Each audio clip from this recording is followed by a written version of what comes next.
Hi friends, Denise Basler here. I want to show you some more things and stuff about how to play the bass guitar. So I want to say right off the bat that learning to play bass and even a 6-string guitar does not require the ability to read music. Now, the ability to read music is great, and if you already have it, then you can build on that. But if you don't have it, I wouldn't want anyone to feel intimidated by not being able to read music and then deciding not to pick up a bass or a guitar if it is their passion to do so. But I will say, when you're in a band situation or a setting where you're playing music with other people, it is nice to be able to throw out one of those letters, one of those notes, as a guidepost for what you can play. After a while, you kind of let your fingers and your ears do the walking, but at first it's a lot easier if the guitar player can tell you what chords they're playing, especially with original music, and then you can build on that with the starting note in those chords. So you'll remember we talked about each string on the bass guitar. So when you're not holding any strings down, that's called open. And on the bass, the first 4 open strings, which match a 6-string guitar, those first 4 strings on a 6-string guitar are the same as the 4 strings on a bass. And that is E, A, D, and G. Elizabeth 8, Dynamite, goodbye. So that's the notes open.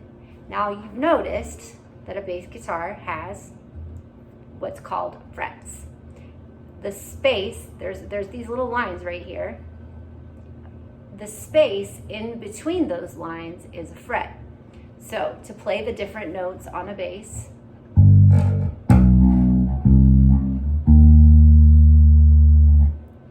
you hold down at the fret in between. I've always been told that it's best to play it close to the lower line. But when you play in between each of those lines, that is a different note. Now, a little bit of music basics. So the notes, the basic notes that you can play are A, B, C, D, E, F, and G.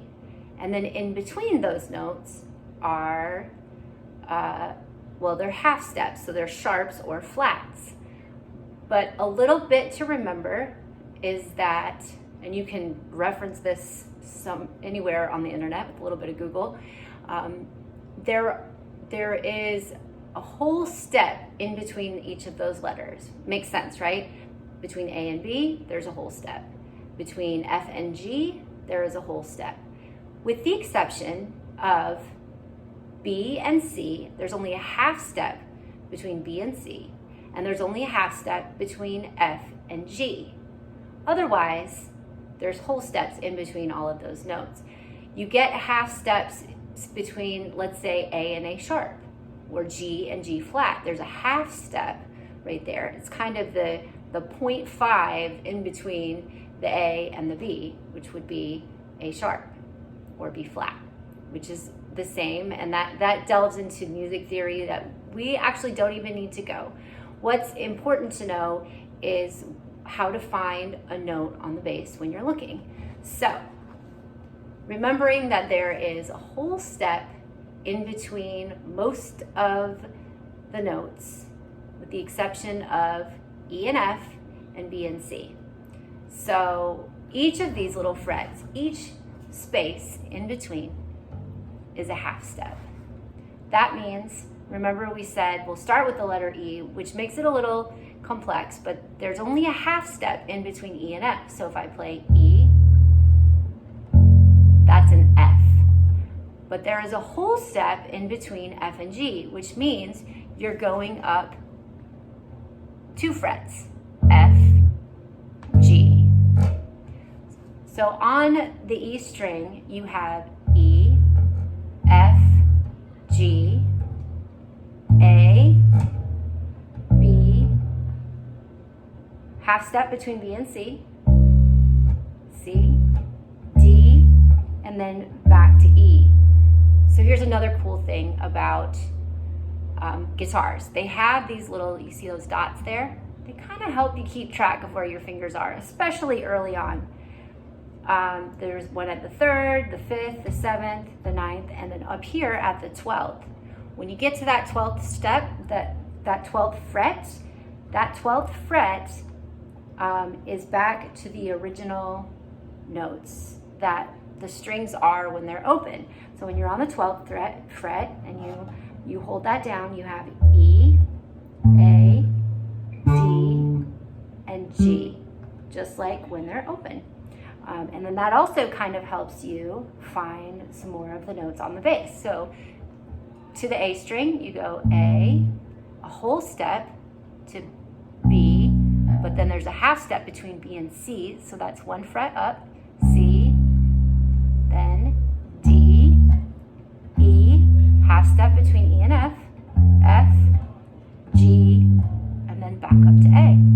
And it's the same on every string. D, E, half step between E and F, whole step between F and G, A, B, C, and D, back to the beginning.